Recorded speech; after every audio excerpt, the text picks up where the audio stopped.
Господи Ісусе Христе, Сине Божий, помилуй меня грешного. И Сына, и Святый Дух. Аминь.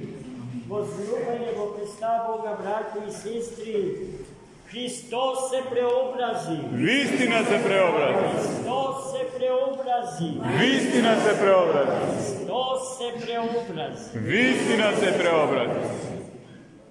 Najmili moji, čitajte ja svetата книга на Новиот Завет, новозаветната библиска историја и новозаветната библиска теологија, со особено внимание следејќи го животот на Христа, Богочовекот, наоѓаме неброени ситуации, моменти во кои што Христос како вистински Бог и како вистински човек ја покажува силата Божја и моќта Божја, така што кога беседи срцата на луѓето што го слушаат, играат од радост.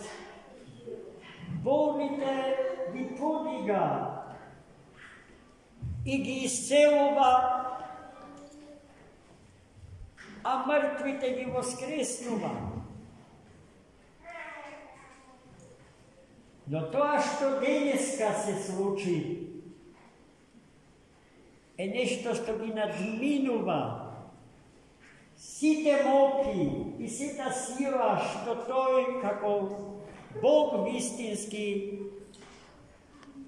им ја покаже на своите ученици, на народот Божи, насекаде и преку нив нам сите. Бидејќи денеска Христос избра тројца од 12 ученици, апостолите Петар, Јаков и неговиот роден брат Јован, и се запати на врвот од гората Таборска,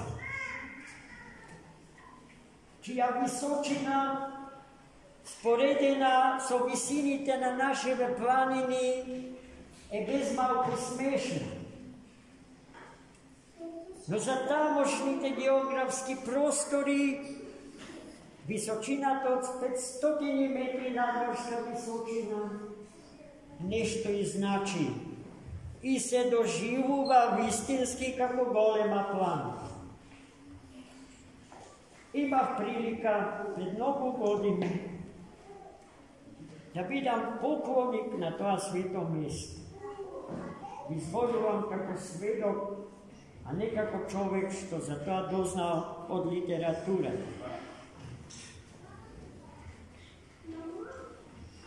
И откако се искачија на врвот од гората, Христос реши не силата и моќта на божествената природа да им ја открива на апостолите, бидејќи тие тоа го знаеа и беа сведоци на многуте неизини јавувања. Туку реши, браќа и сестри, суштината своја да им ја открива. Природата своја божествена, тоа што окото човечко не може да го види и да остане човекот жив.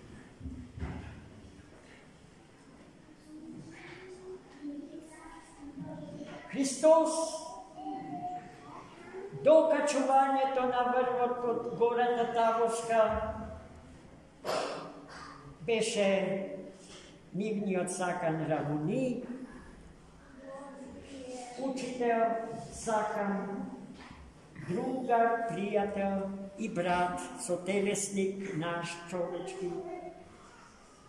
А сега тој на врвот од гората Таворска, во друштво на светите пророци Мојсеј и Илија,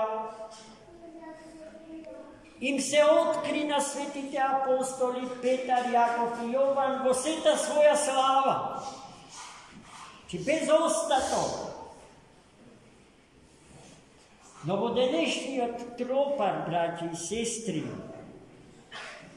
црковниот поет со право вели: очите и сите други гносеолошки инструменти од природата на човекот со која што располагаат тројцата апостоли, славата Божја ја видоа колку што можеа да ја видат, во согласно со нивните онтолошки капацитети.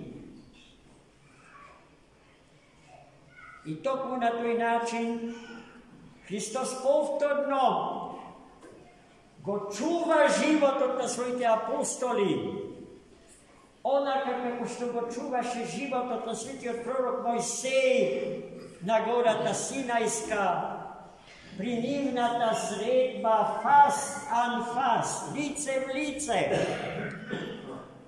И таа старозаветна повест, како сега во Новиот Завет се повтори. Целиот Христос се претвори во сонце, во оган. Лицето му блескаше како сонце, а лиштата што ги носеше во бела светлина.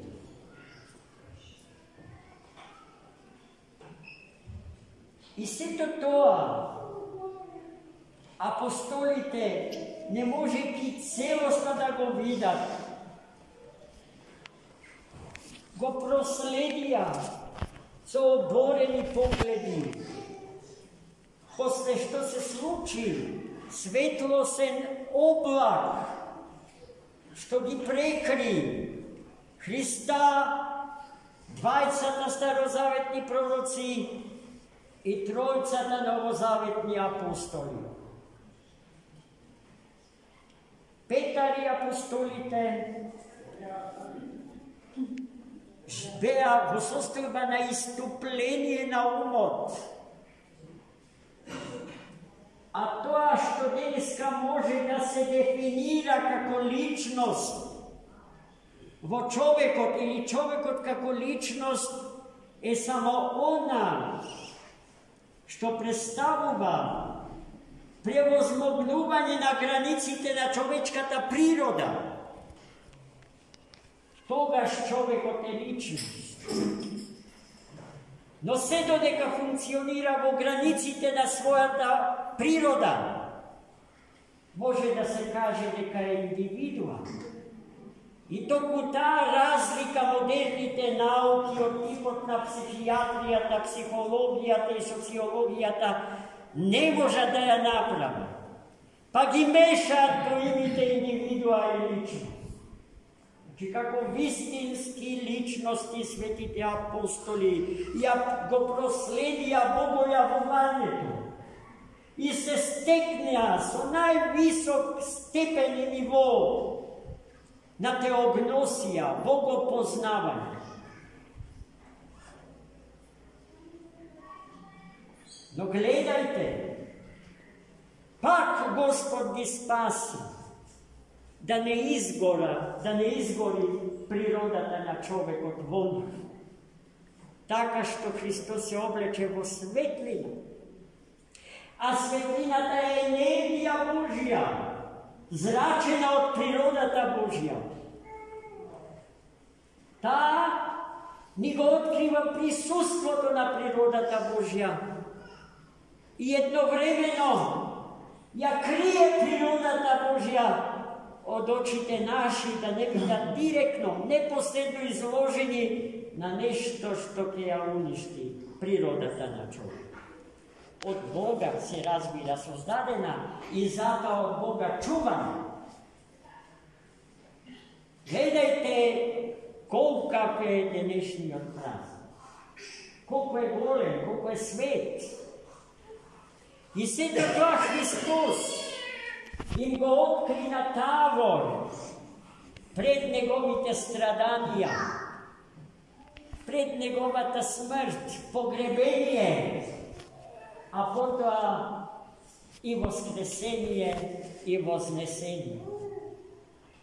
Zašto, braći i sestri? Zato što sedmo preobraženje Hristos gi podgotуваše своите апостоли за денот кога ќе се разделат. А тој ден им носеше голема тага, им ја одземаше силата, надежда. Апостолите паѓа размислувајќи за тоа како ќе живеат без него потоа и понатаму.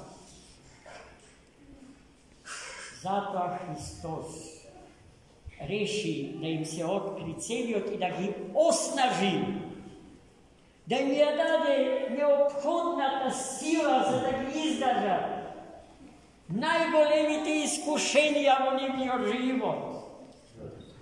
Та гледајте, браќи и сестри, најголемото искушение за човекот не е несрекната смрт на најсаканиот, туку загубата на Бога. Немањето на Бога во срцето свое е најголема трагедија, најголема пропаст, најголема загуба. После тоа, што и да се случи е многу помала загуба од ова загуба, браќи и сестри.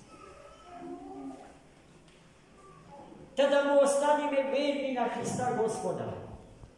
Зашто светото преображение нам се случува на секоја света литургија, кога приоѓаме кон светиот култир, за да го примиме Него, облечен во телото од лебот и во течноста од крвта, со кој што се причестуваме. Повторно Господ изнаоѓа начини да не заштити, да не спаси од гибелната средба со Него без заштита. Не наоѓајќи начин ние тоа да го направиме со себе си, тој премудро смислува чудесни начини. Да не чува во здравје и во сила, да ни го чува животот, кој за свој втор поим го има поимот љубов. А љубовта е нешто што треба да се умножува. Ако љубовта се умножува, знаете дека и животот расте и возрастува по мерата од умножувањето на љубовта. И тоа е целта на христијанскиот живот. Зашто љубовта си наоѓа свое умножување во чинот, настјажание, градење, стекнување, собирање на енергиите на светлиот и животворен дух. Амин. За многу години Христос се преобрази. Вистина се преобрази.